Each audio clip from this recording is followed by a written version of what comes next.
24 জানুয়ারি 2025। আজ পলাশের বিয়ে। পলাশ হলো আমার পাশের বাড়ির এক ভাই। আমরা প্রস্তুত হচ্ছি সেই বিয়েতে বরযাত্রী যাব বলে।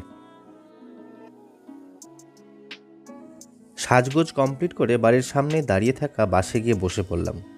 বাসও ছাড়ল। বিয়ে হচ্ছে কাছেই, তাই খুব একটা সময় লাগলো না পৌঁছাতে। মেয়ের বাড়িতে পৌঁছে বরযাত্রীর জন্য নির্ধারিত জায়গায় গিয়ে বসলাম।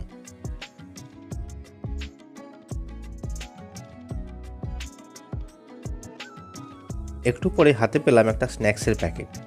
প্যাকেটে ছিল একটা সয়াবিন চপ, দুটো মিষ্টি আর একটা ভুজিয়ার প্যাকেট, আর ছিল এক বোতল জল।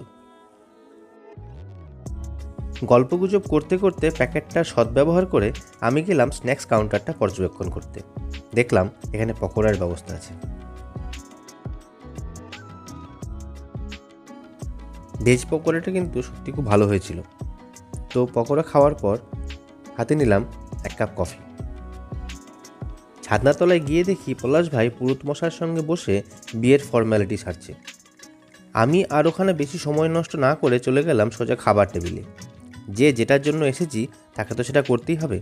পলাশ বিয়ে করুক, আমি খেয়ে নিই। খাবার টেবিলে বসার পরে চলে এলো জল আর পাতা, তারপর স্যালাড আর চপ। এরপর এলো ফ্রায়েড রাইস আর পনির। ওটা শেষ না করতেই পেলাম মাছ, আর তারপর সাদা ভাত।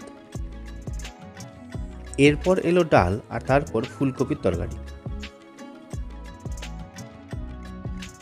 খানিক পরেই এলো চিকেন।